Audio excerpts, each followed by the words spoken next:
नमस्कार मुलांनो, तर चला आज संस्कृतचा आपण सुरुवात करणार आहोत संख्या वाचन. तर सुगम संस्कृतम याच्यातून संख्या ही आज आपण सुरुवात करणार आहोत आणि याच्या आधीचे व्हिडिओ मी अपलोड केलेले आहेत. पाहिलेलं नसेल तर नक्की तुम्ही पहा. आणि 9वीच्या व्हिडिओ म्हणजे संस्कृतच्या व्हिडिओजला सुद्धा सुरुवात म्हणजे केलेलीच आहे मी.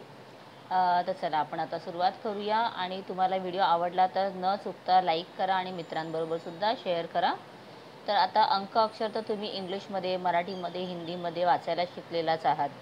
पण जेव्हा आपण संस्कृतमध्ये अंक शिकतो त्यावेळेला त्याचा उच्चार जे आहे ते करणं खूप गरजेचं असतं. आणि तो उच्चारण जे आहे ते अगदी परफेक्ट यायला हवं. कारण जेव्हा तुम्ही परफेक्ट उच्चार कराल तेव्हाच तुम्ही त्याला लिहितानासुद्धा व्यवस्थित लिहू शकाल. आणि आपल्या पेपरमध्ये हे 4 मार्कासाठी आपल्याला असतंच. कारण 2 मार्क तुम्हाला अंकातून अक्षरात लिहायला आणि 2 मार्क अक्षरातून अंकात लिहायला. तर त्यासाठी खूप महत्त्वाचं आहे. आणि एका दिवसामध्ये वाचून तुम्हाला हे काही पूर्ण पाठ होणार नाही आहे. तर यासाठी जसं लहान असताना तुम्ही 1 ते 10, 1 ते 100 असं करत करत नंबर शिकत गेलात, त्याप्रकारे तुम्हाला रोजच्या रोज ह्याचं वाचन करायचं आहे. रोज उजळणी केल्यानंतरच तुम्ही हे व्यवस्थित करू शकाल. तर चला आता आपण सुरुवात करूया. तर इथे आपण गेल्या वर्षी शिकलेलो आहोत 1 ते 50. आणि आता पुन्हा इथे तुम्हाला 1 ते 100 दिलेले आहे. म्हणजे 1 ते 50 पुन्हा देऊन त्याच्या पुढचे अंक पण दिलेले आहेत. म्हणजे आपल्याला सुटेबल आहे. तुम्हाला परत 8वीचं पुस्तक पाहण्याची गरज लागणार नाही. तर चला आपण सुरुवात करूया. एकम, द्वे, त्रीणी. त्रीमध्ये बघा हे त्रि दुसरा आहे म्हणजे दीर्घ आणि हा ऱ्हस्व दिलेला आहे. चत्वारी. आता आपण मराठी वगैरे लिहिताना नेहमी ना शेवटची वेलांटी जी असते ना ती दीर्घ असते, पण याच्यामध्ये ती ऱ्हस्व आहे.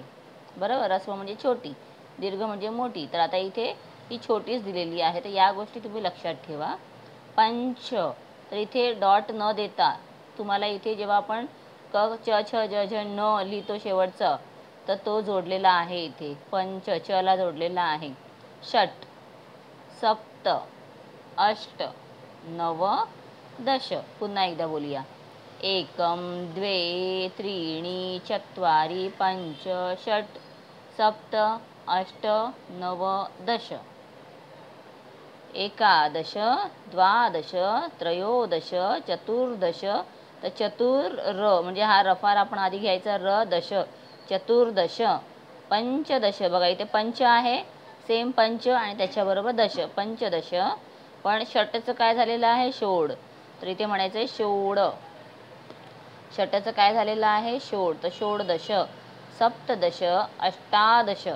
अष्टचं काय झालेलं आहे? आता इथे इथे अष्ट होतं, अष्टचं झालेलं आहे अष्टादश. नवदश. नवदशालाच म्हणतात 19 म्हणजे 20च्या आधी जसं आपण 19 असं म्हणतो, म्हणजे 20च्या आधी आपण 19 म्हणजे 19 असं म्हणतो. इथे तसंच दिलेलं आहे. तर तुम्हाला हे सोपं वाटलं तर हे पण म्हणू शकता, बिकॉज त्याच्यानंतर तुम्हाला कळेल की 20 येतं म्हणून. पण तुम्ही डायरेक्ट जर लर्न करता आहात तर नवदश आणि त्याच्यानंतर 20 म्हटलं तरीसुद्धा सोपंच आहे. आणि परीक्षेसाठी पण तुम्हाला हे पाठ करून ठेवायचं पण आहे. कारण समजा बुकमध्ये तुम्हाला म्हणजे पेपरमध्ये तुम्हाला नवदश दिलेलं नसेल, पण 19 दिलेलं आहे. मग त्यावेळेला तुम्हाला माहीत असायला पाहिजे 19 म्हणजे 19. ओके. आणि 20. तर 20 झालं. त्यानंतर एकविंशती, हे बघा इथे द्वा आहे. इथे काय होतं? द्वे होतं. आता इथे द्वा झालेला आहे.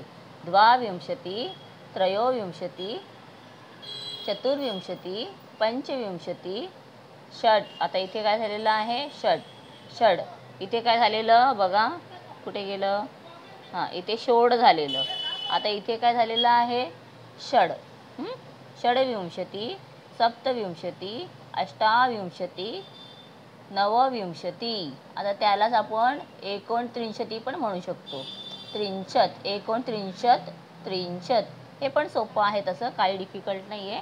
39, 63. 31. आता एक पुन्हा एक घेतलं. जसं आपण म्हणतो 31, 32, 33 तसंच. 31, 32, 33. तयला 30 दिलेलं नाही, बस 30. त्याला स ला त्र जोडलेला आहे. ठीक आहे, याच्यामध्ये फक्त त्र आहे. पण याच्यामध्ये त्र आणि स ला जोडलेलं आहे म्हणून स्त्रिंशत. जसं स्त्रीलिंगमध्ये स्त्री म्हणतो तसं स्त्रिंशत, चतुस्त्रिंशत. त्याच्यानंतर पंचमध्ये पुन्हा त्रिंशत. म्हणजे फक्त इथे 2 मध्ये त्यांनी स्त्रिंशत घातलेलं आहे. आता खरंच हे असं का घातलेलं आहे ना, ते मला सुद्धा माहीत नाही असं का त्यांनी दिलेलं असेल संस्कृत करताना. म्हणजे ज्यांनी हे सुरुवात केलेली आहे नंबर्सची, त्यांनी कोणता विचार करून केलेला आहे ते त्यांना माहीत. व आपल्याला आता ते फक्त फॉलो करायचं आहे. त्रिंशत, षट्त्रिंशत, सप्तत्रिंशत, अष्टात्रिंशत. इथे अष्टा झालेला आहे. ठीक आहे, इथे पण अष्टाच झालेलं, इथे पण अष्टा आहे. नवत्रिंशत आणि एकोणचत्वारिंशत, मग चत्वारिंशत. ठीक आहे, एकोण आलं, एकोण. आपण मराठीमध्ये एकोण म्हणतो, पण इथे एकोण. चत्वारिंशत आणि चत्वारिंशत. ठीक आहे, 40पर्यंत झाले. त्यानंतर एकचत्वारिंशत, द्विचत्वारिंशत. आता इथे काय होतं, द्वे, द्वा, आता द्वि झालेला आहे. ठीक आहे, द्विचत्वारिंशत, त्रिचत्वारिंशत, चतुश्च म्हणजे चतुश्चत्वारिंशत, पंचचत्वारिंशत, षट्चत्वारिंशत, सप्तचत्वारिंशत, अष्ट. इथे अष्टा होतं, इथे अष्ट झालं. अष्टचत्वारिंशत, नवचत्वारिंशत, एकोणपंचाशत. आता एकोणपंचाशत म्हणजे काय, तर 50च्या आधी एक उण. उण म्हणजे कमी, म्हणजे 50पेक्षा एक कमी म्हणजे 49 म्हणून ते, किंवा मग नवपंचारिंशत म्हणू शकता. आणि 50.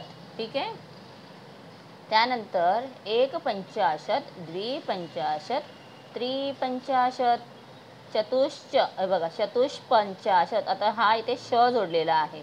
ठीक आहे, चतुमध्ये श जोडलेला आहे. इथे तसं नव्हतं, इथे स घेतलेलं, इथे श जोडला आहे. चतुष्पंचाशत. त्यानंतर पंचपंचाशत, षट्पंचाशत, सप्तपंचाशत, अष्टपंचाशत, नवपंचाशत, एकोणषष्टी. आता इथे तुम्हाला मी सांगते, हा जो जोडायचा असतो ना, तो कसा जोडतो आपण, तर जसं आपण हे त्र लिहितो ना, हा याला च जोडलेला आहे खाली. ठीक आहे, अशा प्रकारे. मग आता पुढे षष्टी झालं, मग एकषष्टी. आता ह्याला म्हणायचं एकषष्टी ही, कारण वेलांटी आहे ना, तर त्याला ही. द्विषष्टी, त्रिषष्टी, चतुष्षष्टी, पंचषष्टी, षट्षष्टी, सप्तषष्टी, अष्टषष्टी, नवषष्टी, या एकोणसप्तमी. सप्तती. कारण मी मोबाईलमध्ये बघते ना, आणि खाली पण माझं लक्ष जाते, त्यामुळे दोन्हीकडे बघताना कसं खूप हे होतं. आणि मोबाईल मी सध्या हातातच पकडलेला आहे, म्हणजे एका हातात पकडून दुसऱ्या हाताने मी आपलं हे पेनने करते. त्यानंतर सप्तती झालं. त्यानंतर एकसप्तती, द्विसप्तती, त्रिसप्तती, बघा इथे सप्तती म्हणजे डबल दिलेला आहे, म्हणून चतुसप्तती असं म्हणण्यापेक्षा चतुस्सप्तती. ठीक आहे, पंचसप्तती, षट्सप्तती, सप्तसप्तती, अष्टसप्तती, नवसप्तती, एकोणशीती. तर इथे एकोणच्या नंतर आपण केलेले आहे, म्हणजे एकोणाशीती. आणि इथे झालं अशीती. आता इथे आपण 80ला काय म्हणतो आहे, अशीती. एकाशीती. आता इथे द्व दिलेला आहे, द ला व जोडून य पण जोडलंय. द्व्यशीती, त्रयशीती, चतुर्शीती, पंचाशीती, अष्टशीती, शिती असं म्हणण्यापेक्षा शिती असं म्हटलं तरी चालेल. सप्ताशीती, अष्टाशीती, नवाशीती, एकोणनवती. नवती म्हणजे 90. नवती. त्याच्यानंतर नवती. एकनवती, द्विनवती, त्रिनवती, चतुर्नवती, पंचनवती, आता इथे बघा, न ला न, जसं आपण 96 म्हणतो त्याप्रकारे 96, सप्तनवती, अष्टनवती, नवनवती आणि एकोणशतम. त्यानंतर 100ला शतम. याला 2-2 आहेत, फक्त हे रीड करण्यासाठी आहे. तुम्ही लिहिताना हा लिहिला तरी सोप्पाच आहे. आणि 1 शतम. आता इथे शतम म्हणजे 100. तर आता हे अंक एकदा वाचून तुम्हाला येणार आहेत का? लगेच नाही. तर रोज काय करायचं, ज्या वेळेला तुम्ही संस्कृतचा कोणताही पाठ धडा वाचताना किंवा संस्कृतचा अभ्यास करायला सुरुवात करताना जेव्हा पुस्तक तुम्ही उघडाल त्यावेळेला सगळ्यात आधी तुम्हाला काय करायचं आहे, न चुकता संख्या वाचायच्या. संख्या वाचून झाल्या की त्याच्यानंतरच पुढचं करायचं. कारण उजळणी रोजच्या रोज जेव्हा रिव्हिजन करतो तेव्हाच कोणतीही गोष्ट लक्षात राहते आणि येते. म्हणून प्रॅक्टिस इज व्हेरी इम्पॉर्टंट. तर तुम्ही करा. आणि त्यानंतर आता इथे दिलेलं आहे, जसं 100पर्यंत झाले की आपण 1000 10,000 म्हणतो ना तसं. तर इथे 1000 म्हणजे सहस्त्रम. सहस्त्रबाहू आपण म्हणतो ना ज्यांना आहे तसे. 10,000ला म्हणायचं अयुतम. 1,00,000ला लक्षम. हे सोपं आहे, लक्षम. आता इथे दशलक्ष नाही दिलेलं आहे त्यांनी, इथे दिलेलं आहे नियुतम. 10,000ला काय म्हणायचं, नियुतम. आणि 1 कोटी म्हणजे 1 करोडला काय म्हणायचं, कोटीही. ठीक आहे. आणि त्याच्यावर त्यांनी एक इथे आपल्याला श्लोक दिलेला आहे, एकम दश शतम चैव सहस्त्रम. बघा, सहस्त्र मयुतम म्हणजे इथे हे अयुतम. म सहस्त्र अधिक अयुतम तथा लक्षम च नियुतम चैव कोटीर्वो. इथे बघा अरबू, अरब म्हणतो ना आपण, कोटी नंतर अरब, तसं अरब, अरबदेव, अरबदमेव च. वृंदम खर्वो निखर्वश्च शंखः पद्मश्च सागरः. अंत्यं मध्यम परार्धम च दशवृद्ध्या यथाक्रमम. तर इथे सांगितलेलं आहे असं की आपण जे अंक लिहितोय ना त्याच्यामध्ये 1 आहे, दश आहे, शत आहे. ठीक आहे. त्याच्यानंतर 1000 आहे, हे बघा सहस्त्र, 1000 आहे, अयुतम आहेत, लक्ष आहे, त्याच्यानंतर नियुतम आहे, आणि कोटी पण आहे. आणि कोटीनंतर मग अरब आहेत. त्याच्या पुढे पूर्ण एक शून्य वाढला की वृंद आहे, मग खर्व आहे, मग निखर्व आहे, मग शंख आहे, मग पंच आहे आणि मग सागर. अशा प्रकारे एक एक शून्य देत वाढत वाढत जाणारी हे अंक आहेत. ठीक आहे.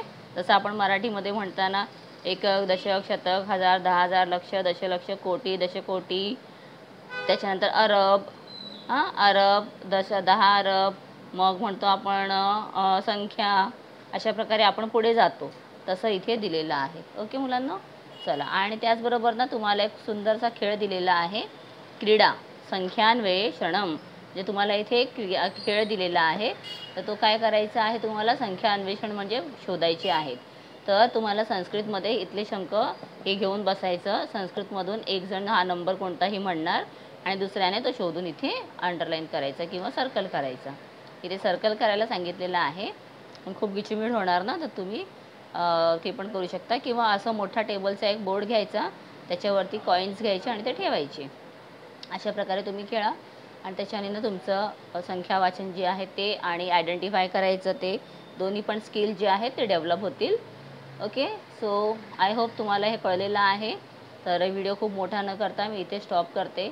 आवडला असेल तर लाईक, शेअर आणि सबस्क्राईब करा. आणि येणारे संस्कृतचे पुढचे व्हिडिओ नक्की पहा. मित्रांबरोबरसुद्धा शेअर करा. आणि हा व्हिडिओ कसा वाटलेला आहे हे कमेंट करून नक्की सांगा. आणि एक लाईक करा. बाय. असं नाही आहे की मी खूप काही तुम्हाला करायला सांगते, तुमच्या मर्जीवर आहे. करायचं तर करा, तसं काय माझी फोर्सफुली मी सांगत नाही आहे. सो चला, भेटूया पुन्हा. Till then bye.